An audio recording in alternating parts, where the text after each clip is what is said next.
আজকে আমরা সকাল সকাল প্রচারে বেরিয়েছি প্রতিবারের নেই।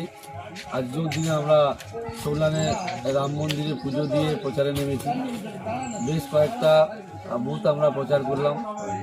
সরবরিয়া, জগন্নাথপুর, জগন্নাথবাটি, অভিরামপুর সহ অনন্তপুর সহ ধর্মসাগর, বৃন্দাবন সহ এরকম বেশ কয়েকটা বুথে সারাদিন আমাদের বুথে প্রচার হয়েছে। প্রায় 7 থেকে 8টা বুথে প্রতিদিন নেয়। এই দিনও আমরা মানুষের ঢল ব্যাপক পরিমাণে পেয়েছি।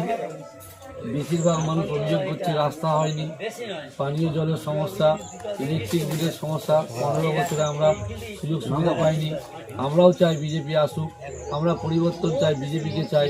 বিজেপির কাছে অনুরোধ আমরা যেন উন্নয়নের সঙ্গে যুক্ত হতে পারি, মোদিজির উন্নয়ন থেকে যেন বঞ্চিত না হয়। তো সেই জন্য আমরা সবাইকে বলেছি, ভয় নয় ভরসা। বিজেপি হচ্ছে ভরসা, মোদিজি হচ্ছে দেশের ভরসা।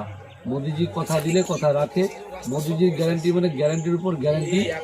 তো সে জায়গায় ঘাটাল রেলপথের অর্থ বরাদ্দ হয়েছে।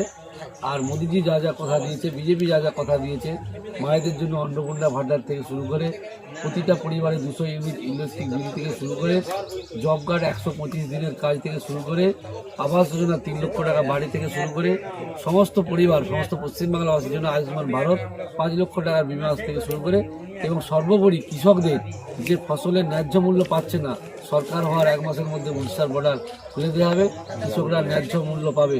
তো সেই সাথে সাথে 1 বছরের মধ্যে শিল্প সূচনা হবে, প্রতি বছর এসএসসিতে পরীক্ষা হবে, যোগ্যতার ভিত্তিতে চাকরি হবে। মোদিজির উন্নয়নের সঙ্গে আমরা সবাই যুক্ত হব। মোদিজির উন্নয়নে পশ্চিমবাংলা বিকশিত হবে, ভারতবর্ষের শ্রেষ্ঠতম রাজ্য পশ্চিমবাংলা হবে।